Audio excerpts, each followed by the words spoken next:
మెంతికూర శనగపప్పు ఏ విధంగా చేసుకోవాలంటే ముందుగా అయితే ఫ్రెష్గా ఆకు తీసుకోవాలండి. నేనైతే 3 కట్టలు తీసుకున్నాను.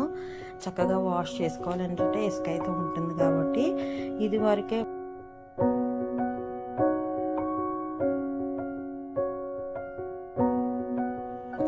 ఇప్పుడు కళాయి తీసుకొని దాంట్లో కొంచెం నెయ్యి నూనె వేసుకొని ఉల్లిపాయలు కొంచెం బ్రౌన్గా వచ్చేటట్లు వేపుకుంటామండి. దాంట్లోనే పచ్చిమిర్చి కరివేపాకు టమాటా వేసుకుంటాము. టమాటా అనేది కొంచెం గుజ్జు కట్టేటట్లు ఉడికిన తర్వాత అల్లం అనేది మనం అల్లం వెల్లుల్లి పేస్ట్ వేసుకుంటామండి.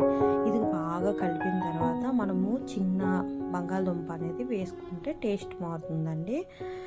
నేనైతే చిన్న చిన్న ముక్కలు కాకుండా మీడియం సైజు ముక్కల్లో తీసుకొని బంగాళదుంప కూడా దాంతోనే వేపేస్తున్నాను.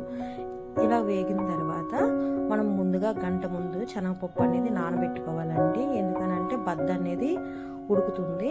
సో ఇలా నానబెట్టుకుంది మనము వేసేసుకొని దగ్గరగా కలిపేసుకుంటాము. అయితే మెంతికూర ఏం చేయాలని అంటే వడకట్టేసి దాని మీదే వేసేయాలండి, మూత పెట్టేయాలి. దాన్ని కలపకూడదు. కలపకుండా దాంట్లో ఉన్న అంటే ఒక రకంగా స్టీమ్ అయ్యేటట్లండి. దాంట్లో ఉన్న వాటర్ అంటే ఆ కూరలోకే వెళ్తుంది.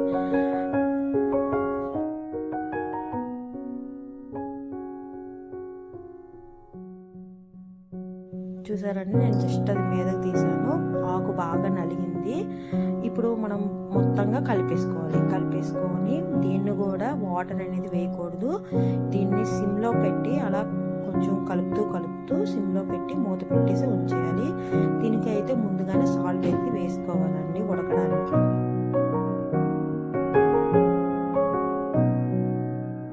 అయితే కూర బాగా నలిగిన తర్వాతే మనము కారము, పసుపు, ధనియాల పొడి వేసుకుంటాము, జీలకర్ర.